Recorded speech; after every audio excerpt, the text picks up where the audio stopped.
We're walking the west end of Bisbee, Arizona.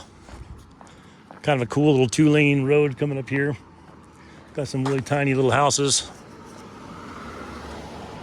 built back in the 1800s or early 1900s. I think 1910 was the house I was just in. There's a house for sale I was actually checking out. Just curious what the market was up here. A little pricey. I think these houses were probably in the 100 something range 6-7 years ago, and they're all jumping up in that 250 to 300 range, 350 even for like a 2-bedroom around here. And obviously you're gonna have some challenges with like your driveways and whatnot, and the little canal here for like the water. This is Tombstone Canyon, they call this. So this is the main drag that goes down here through Bisbee. I think I said east to west. I'm not sure it's north to south, east to west. But anyway, so yeah, this goes down a little 2-lane road. And like I said, they have big flood canals on both sides of here. Probably gets up on that dirt path, I imagine, over there. But you got some cool places up here, some really neat art in this community. Then the downtown area's got all the bigger buildings I took some pictures of earlier. But yeah, kind of a cool little community. A lot of bed and breakfast type stuff for your Airbnb type stuff. Handful of coffee shops down there. Handful of bars. I said the artwork is pretty awesome down here. Some pretty cool artists down here. Cool little gardens. Cool sculptures. Cool paintings. But yeah, fun little town. And if you're into motorcycle riding, there's a lot of street riding that's really cool to go down here. Go south or north down here, or east or west. You got Tombstone, a good 30 minutes, 40 minutes from here. Got Benson, 30 minutes from here. I don't know what this is going for, but this is a pretty decent sized house right here.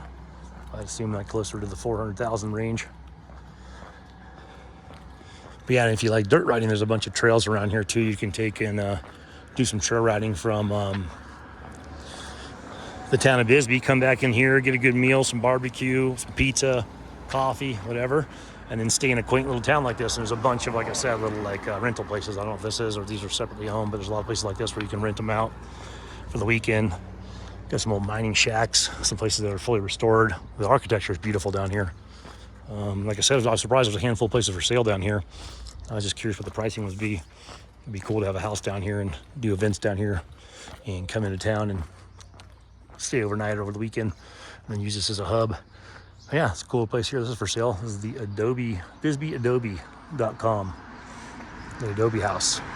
So if you want to buy that one, I don't know what that one costs, probably a pretty penny. This one's gorgeous next door to this house.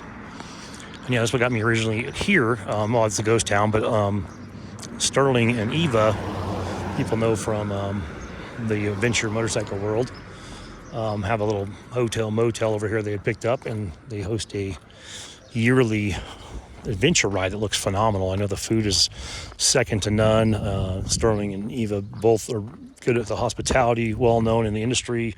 No egos, nothing like that. Just good old fashioned hospitality and phenomenal food. And I know they put together some really cool routes all through the I guess it's Cochise County over here. I think that's where we're in. But surrounding areas of Bisbee, and then down towards like the border wall and some of the areas like sort of towards Sierra Vista where you would do for the Arizona backcountry discovery routes. I think they do that on their annual event, and it's just 125, 150 people, something like that, where there's a cap. So you have a very intimate audience, and you're not lost in the crowd. If you're a loner, you're going to find some friends, which is cool. You're not going to go hide out in the back of the event and do your own thing. You're going to be part of the party, part of the event. So kind of cool. But yeah, I was coming down here to check out their place and just see if I could put together some adventure, riding weekend 4-day type events and use their back lot there as a campground for us to all meet at if I put something on. So, and they said that was a possibility. Obviously there's a cost with that, which is understandable. It's a business, but they have a really cool facility and it'd be fun to do that.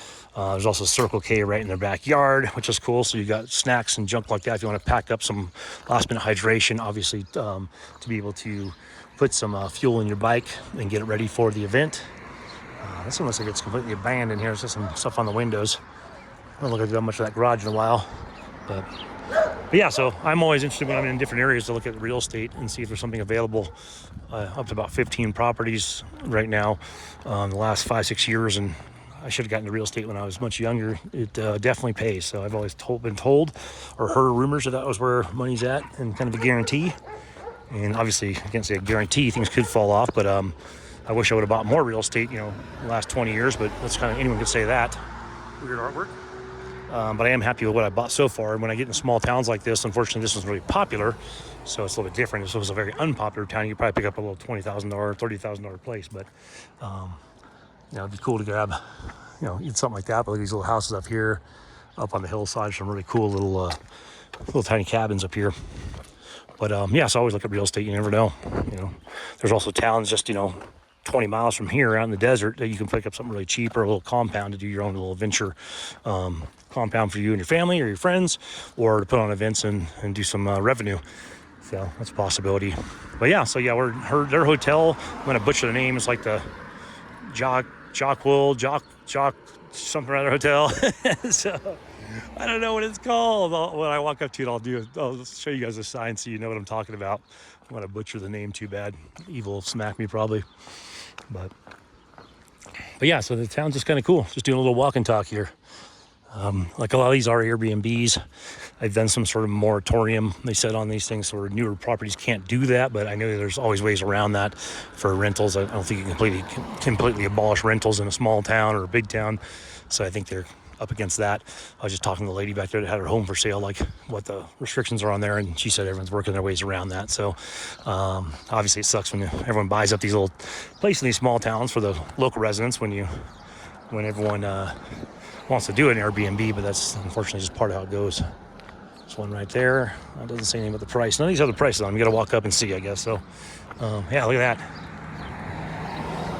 I don't know, not everyone's fascinated with that kind of stuff. For me, I'd love to own an old mercantile, grocery store, gas station, convenience store, restaurant, a couple of rockers on the front.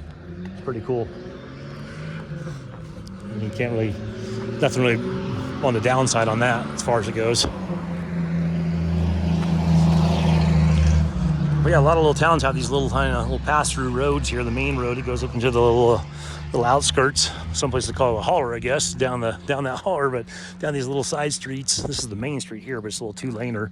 We have one like this in California, in Silverado Canyon. Got these old houses like this too, not necessarily Victorian style, but older, early 1900s. But so a lot of little towns have this. This has some cool mining history and just a cool documented history. I like all those little places up there. But yeah, just a quaint little town. So, and obviously it gets busy. This place was buzzing all morning. We're looking at probably 4 or 5 in the afternoon right now. Had a little bit of a tiny rain shower came through briefly, and that was gone. But yeah, it was buzzing earlier with tourism, and that's kind of what they rely on here. I went to a little downtown place and ate a barbecue pulled pork sandwich and some coleslaw, which I passed on, and some beans, and had some chips and salsa, enough to kill a small horse. I feel like a overweight horse right now walking down this sidewalk. I walked a couple miles today, so probably paid it off by now or worked it off. For sale right here, what do we got? I don't know if it's the lot. Looks like that might have been a pressure or a car wash place at one time. This might have been a garage, pretty cool. So I don't know if this whole place is for sale or the lot next to it's for sale. Hard to say. A bunch of cool old trucks and cars in town too, and a ton of old trailers. Seen a bunch of old canned hams and these little corrugated metal RVs like this all over the town. Several for sale as well. Side trail there. But yeah, hopefully you guys enjoy this. I don't know if you've been to Bisbee. I seem like I guess ride through Bisbee. You kind of rip right through, and I've ripped through it many times, and I don't have any motion cameras with me on this trip. And set up, that's pretty cool. It looks like an old canned ham. But I thought if I walked and just kind of showed it to you, easier to see, and to walk and talk. If you like my talking, you're in luck, and if you don't, shut that volume off or maybe sync. What do we got here? Yeah, so look at that. It's $495. That's a pretty good size house. That's kind of what I expected, that $450 range.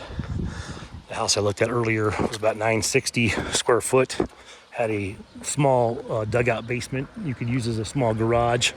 And then it had an added-on laundry room in the back separate. It's actually a pretty good size house for $960. It definitely didn't show that well, or show like that. It showed better. It seemed like it was bigger. Definitely not for a couple people to live in. You want a family of 5 or nothing like that, but you and the wifey or the girlfriend or you and the one or two kids could probably squeeze in there. Or you and a buddy, you want to just have it as a getaway place. But yeah, that thing was in the 350 range, I think, and I think they brought it down to 320 to try and get it to blow out. And it's funny, the realtor was the neighbor upstairs, so if you bought that one, I can tell you what, your neighbor upstairs, she's 84 years old. She's got the energy of a 40-year-old, and she's a super nice lady, so you'd have a cool neighbor. But yeah, look at this little bridge over the spillway here. And yeah, so this is the back of their property coming over here. See the gates open over there for access. And that's where they do like their overflow for their adventure camping. And then you got the spillway between there for the water runoff. And then the hotel portion's right out in front. We'll go by there so you guys know what the hell it's called, because I butchered it enough on my attempt earlier. Old Studebaker, kind of cool. But yeah, so this would be a cool place, like I said, for their annual event. I'll maybe put a link in there or put some information in the description of the video. I definitely recommend checking that out. It's costs a couple bucks, but I think you can eat your weight in gourmet food. You probably break even on just the food costs of what they call you. Then you got all the trails and camaraderie for free. But yeah, you got a Circle K right here, so you got gas here, you got drinks here, snacks, and then like I said, she's got 6 or 8 rooms. I can't remember, she told me earlier. Memory's going, I'm getting old. But the whole back lot is theirs. The hotel thing is just up front.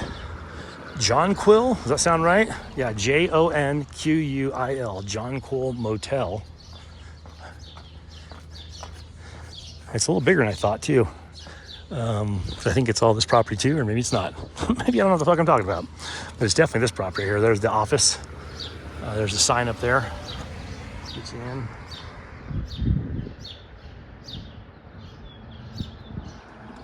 There's your office right in there, and then your overflow parking is across the street here. The parking for the hotel is across the street. There's a little courtyard here. There's the entryway, telephone. If you still use those, I wonder if that thing works. That's pretty awesome.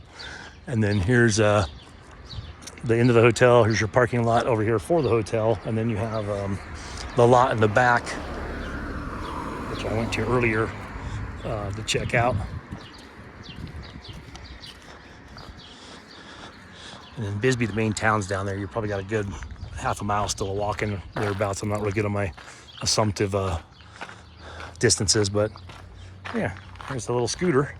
And then, like I said, you got this back lot. That's where they do their adventure camping thing, which is, like I said, pretty badass. I plan to attend that next year.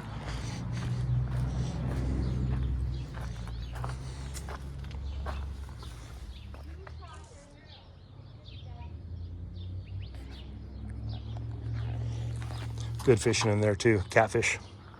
Check them out. All right, guys, I'm heading to Circle K to suck down something probably unhealthy, and then some water. That's healthy.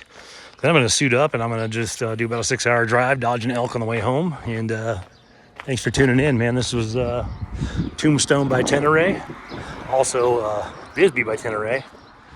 And I'll be shutting off and heading home. And if there's anything worth videoing on the way home, I will definitely capture that. And we'll go from there. Thanks, guys.